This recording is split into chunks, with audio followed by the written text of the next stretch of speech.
Hello, good people of YouTube. Mountbatten here, and today with your weekly top 5 video in which we are going over some resource ships. Now, resource ships are ships that you can acquire for resources, so Research Bureau ships, coal ships, and steel ships.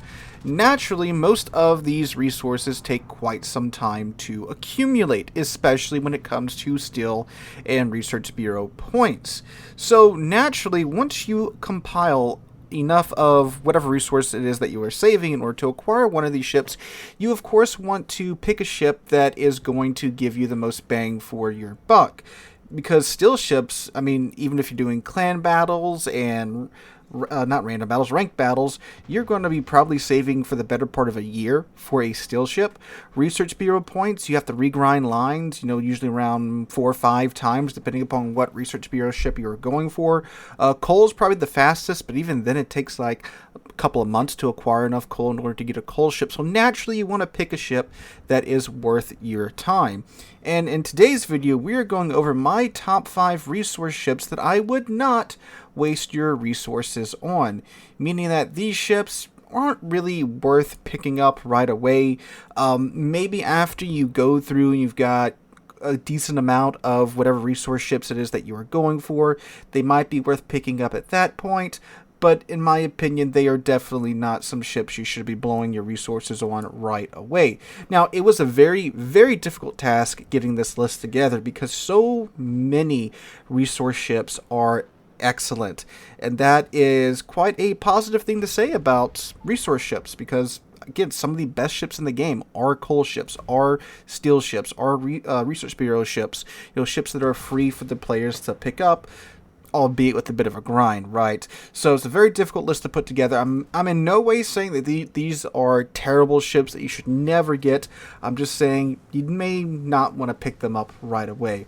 So with that out of the way, let's go ahead and get into the list. Coming in at number 5, we have the Tier 10 Soviet cruiser, the Sevastopol, which is, well, for sale for the low price of 58,000 Research Bureau points. So you're going to be regrinding a line several times in order to acquire the Sevastopol. So why is the Sevastopol not worth it? So I actually did a video on this ship not too long ago, taking a look back at her after she received a couple of buffs from Wargaming. They improved her heal, cut back the cooldown time of her heal. If you didn't know, one of the Sevastopol's mini gimmicks is that she has heavy repair teams. So this is a specialized repair team a la the Minotaur and the Conqueror's repair team, but it takes several minutes in order to get off a cooldown. It would take like a minute and change to repair the Sevastopol, and then it would take 3 minutes for the heal to come off a cooldown. Thankfully, they recently tweaked it to where it's a bit faster in getting the repairs going, and it has a faster cooldown time now as well. Then they gave her a second buff to her reload time, so you get a faster reload time on the main battery guns and a better heal. Even with that, the Sevastopol it's just too gimmicky for my taste. And I've said this before about the Sevastopol. I think that was actually the name of the video for the Sevastopol a couple weeks ago. It's a gimmick too far, right? You got the gimmicky heal, you get the gimmicky Soviet quick cooldown time, quick runtime damage con. You get the gimmicky engine boost that's a very short runtime for a boost. It's like 48 seconds. Then it does have a quick cooldown time, but it's like it's just so weird what they did with the consumables here on the Sevastopol. And not to mention, it is a Kronstadt hull that has less HP than the Kronstadt, which is a Tier 9 large cruiser. Here we have the Sevastopol at Tier 10, a ship that's going to see more super ship games, right? Going up against ships that have 20-inch guns, and it has less HP than the Tier 9 ship that it's based off of. Now, all this is in exchange for getting some 15-inch guns with some very, very, very good dispersion on them. So it's like, yeah, 15-inch guns on a cruiser, that's kind of nutty. They gave it a second buff to the reload time. But you see all this, and you look at the Research Bureau, and you got the Siegfried, which has literally the exact same guns as the Sevastopol, albeit a little bit different because the Sevastopol does use, I believe, the Soviet shells, so there's a little bit more spice to the Sevastopol's AP. But with the Siegfried, you get a more normal ship with 15-inch guns without all the gimmicky stuff coming in behind it.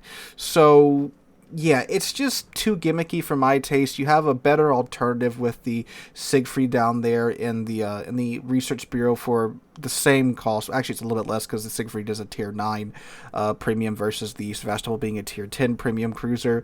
So it's like, yeah, there's the same thing with a very, very similar set of guns for a cheaper price. So yeah, there's much better ships to pick up in the Research Bureau than the Sevastopol anyway, like the Ohio as well. So, yeah, definitely a ship I would not waste my Research Bureau points on or waste time regrinding a line, again, 4 or 5 times in order to acquire enough Research Bureau points for her. And that takes us on down now to our number 4 slot, which is the Tier 10 American aircraft carrier, the FDR. Now, the FDR, if you are a more aged player, you might remember, I believe, 3 years ago when the FDR came out, how absolutely busted she was. That was very true. 4 years ago, this ship was absolutely nuts. However, time has caught up with her. Because like so many other CVs in the game, there's been a ton of global changes that have happened to CVs in that time period. They've messed with the way that like AP bombs work, they messed with the way HE bombs work, they messed with the way that bombs fall in the reticle, right? There's a lot of global changes that has occurred, and the FDR has caught many of these changes. On top of that as well, herself, she's caught quite a few nerfs. They nerfed the torpedo dispersion. They nerfed the HE bombs, both the damage and their pins, and their fire chance as well. And they nerfed the HP of the planes, which that was the whole thing about the FDR, is that she has some incredibly tanky planes. So now it's a lot more difficult to do very well in the FDR than it was back in the day. Also, to be clear, back in the day, while yes, the FDR was kind of nuts, you still had to be a very, very excellent CV player in order to get the most out of the FDR, because it does play so much differently so than from every other CV in the game. Her planes are slow but tanky. They have a long cooldown time between their attacking squadrons, so you had to for sure know what to do with the FDR in order to get the most out of her. And yeah, again, back in the day when these buffs and these global changes had yet to occur, she was quite fearsome, and there's a very good chance you've probably seen some crazy FDR games. But again, check the date of those matches, and those matches are probably from 2 or 3 years ago. And while for sure today, if you are an excellent CV player and an excellent American CV player, you know how to, basically min-max the FDR, absolutely, you can do a whole hell of a lot of damage. The issue is that she's worth 33,000 steel. I think she's still tied as the most expensive steel ship in the game. So that is a lot of steel, even if you use the coupon.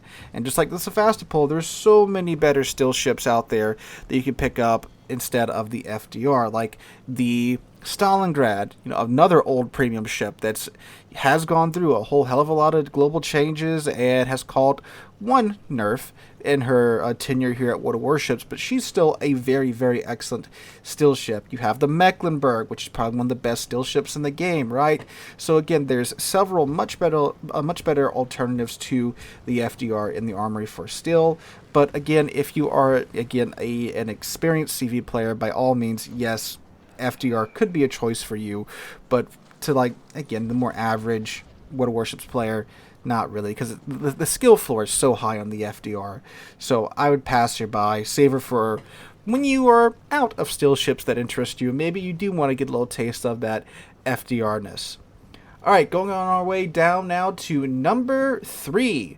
We have the Tier 9 Premium Italian battleship, the Marco Polo, which is available for a mere 228,000 coal. So a little bit more of a reasonable, hurdle that you have to overcome here in terms of resource. Coal's a lot easier to obtain. You can just get the 3 daily coal containers from the port by, just playing like 2 or 3 matches every day, and you'll have a coal ship in, a month or 2. If you, probably even faster if you partake in, like ranked or whatever events going on that you can get coal from some combat missions. You can definitely speed that process. You can also join a clan to increase not only your coal income, but your still income as well. But anyway, the Marco Polo. This is a ship that was pretty interesting when she came out because she has, 16-inch guns. 16-inch Italian guns equipped with sap. So the whole thing about sap is that, it's essentially HE that can't start fires, but it has a very high penetration value compared to HE. You can pen a lot more with sap than you can with HE.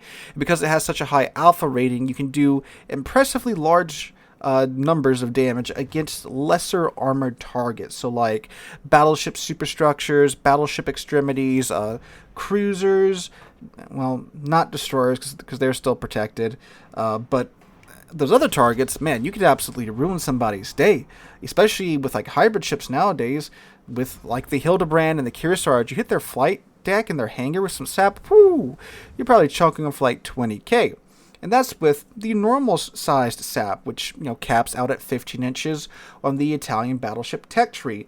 The Marco Polo breaks that mold by having 16-inch guns, which means the shells individually have a very, very, very high alpha damage rating. Typically, even if I only land 2 shells on a target, we're doing like 8k damage with the Marco Polo.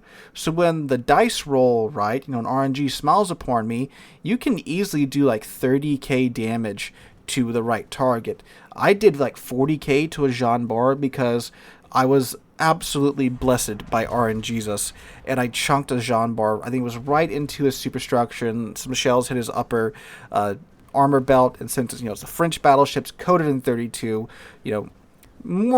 more than enough to make the 16-inch sap shells very happy. I did like 38,000 damage to them, just alpha with sap. So it can do some ridiculous things. The simple fact of the matter is that it doesn't always happen like that, and typically you'll be getting these, 1 to 2 shell hits per shot on the target. Couple that with a 36-second base reload time on the main battery guns, it is quite a miserable experience. Now, they did give her a little Sigma buff from 1.8 to 1.9 to make the shells a little bit more usable when it comes to dispersion, but still, you're only doing maybe 8k a salvo, and then the occasional funny salvo where, yes, the stars align and you do get to chunk some poor battleship or cruiser for like 15 or 18k HP. The issue with this is that, the Italian battleships do this better, like the Lepanto with, 12 15-inch guns instead of 9 16-inch guns. You're throwing more shells at the target. You have a better chance to make more connections on target with the sap shells. And while yes, the 16-inch sap is really funny with the big numbers it can produce, the more smaller guns of the Lepanto work better in my opinion. And of course with the Lepanto you can go into the Colombo where you have the 16 15-inch guns. And with Colombo's new legendary mod, you can definitely make your sap dreams come true with the Colombo. So while the Marco Polo was, an interesting experiment for Wargame to see what larger caliber sap could do, not really worth it in my opinion, especially since you can get the tier 10 Italian battle cruiser, the Laria, that has 18-inch sap with much more accurate guns, much more consistent guns than the Marco Polo. That would be the one I would go for if you want big gun sap. Like, yes, it's a still ship, but it's well worth the grind in my opinion. So Marco Polo, again, interesting ship. If you pick it up in like a container or something, cool, but not something I would waste my coal on. There's so many better coal ships you can pick up. Pommern, Napoli, Azuma if you just want to farm damage down, much better options there in the coal department. So speaking on coal, we're sticking with that resource as we go down to number 2, which is the French large cruiser, the Carnot. Man, the Carnot. Carnot has been, I think, memory holed by many a player because, they might pick one up, they take it out for a match or two, and they quickly realize why nobody plays the thing, because it's just not good. And you gotta dump 228,000 coal out of your pockets in order to acquire it. So Carnot is, in my opinion, definitely among the worst, if not the worst, of the large cruisers. The cruisers that have 305, 310 millimeter guns, and they have an armor scheme that's almost to battleship levels, but it still has those cruiser thresholds, right? So Gears, Siegfried, Stalingrad, Kronstadt, so forth and so on. She is, well, there's just so many other options when it comes to French big cruisers, like the Henry IV herself. She used to have the largest caliber guns on any cruiser back in the day. Then you have the Marseille line. Like, the Marseille line exists now, so why in the world would you waste coal on a ship that plays very similar to the Marseille line, but is so much worse than the Marseilles, than the French battle cruisers in every single way? Right? Like, you don't get it's an AP-focused ship that's meant to be played at close range with French armor. It stands up out of the water. The guns can be absolutely infuriating at times, but again, from close range, it can work. But like we're all well aware of, high tier is not exactly a close range friendly meta at the moment, so it's just inferior to what you can get in the tech line. And just like with the Marco Polo, there are infinitely better ships available for coal in the armory than the Carnot. I got her. I played her for the review. I picked her up to take her back out and do a video on her a little while ago. Then I was quickly reminded as to why I never really played the ship again. I think that's the case with most players when it comes to the Carnot. I think it can maybe shine when ranked is around. It's the same tier as the Carnot, and it's a smaller setting, because sure, at close range with the engine boost and with the French AP, it is pretty mean. But that just doesn't happen at higher tier. You tend to get focused out, because look how much freeboard you have here, right? There's so much real estate to shoot. It's got the French cruiser arm, which means all the HG in the world pins it. So it's just not a fun time, is what I'm saying. Don't waste your coal on it. Much better ships available. And finally, we come down to our number one slot, which is someone that was in another top 5 video not too long ago, the Halford. The Tier 9 American Premium Destroyer, who will set you back 228,000 coal in order to have a hybrid destroyer that makes no sense. Like I mentioned in the previous top 5 video where we were going over my top 5 ships that make no sense, it really does make no sense to have a hybrid ship be a destroyer, because with the exception of the Hildebrand, hybrid ships are their base ships first, then they are aircraft carriers second. So with the Halford, you're taking up a DD slot. You still have to do DD things like spot, provide torpedo screening, and provide area denial for your team. You can't really be going hop at a plane and fly around for a couple of minutes every now and then, because DDs are such an active class. Battleships, we can check text messages and stuff in between salvos if we really wanted to. Can't really do that with the destroyers, right? And the Halford, that's essentially what you have to do when you pop up into your planes and go fly around for 2 minutes, flying over to a target and striking it with your rocket plane. So it's just doesn't make sense, and you lose a torpedo tube and a turret in order to have your catapult on the Halford. So you're losing what makes the Fletcher, right? Her 5 guns and her quick reload time and her 2 torpedo tubes. You don't get that here on the Halford. Even the kid who gives up a torpedo tube at least gets something effective for it, which is godly AA, but not here on the Halford. And simply put, the black is available for coal too, and it's a much better Fletcher than the Halford. It's much more comfortable to play a black than play Halford. And why would you waste coal on a Halford? It's a little cheaper than the black, but black is one of the best destroyers in the game, and you're already most of the way there with saving up enough coal to get the Halford in the first place.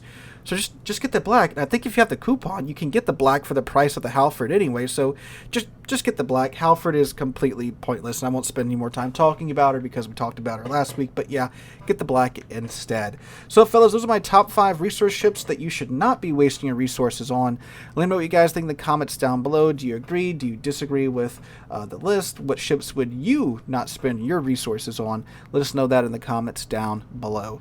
Hope you guys have a wonderful Monday and wonderful rest of your week. Hope to catch you guys in the next one.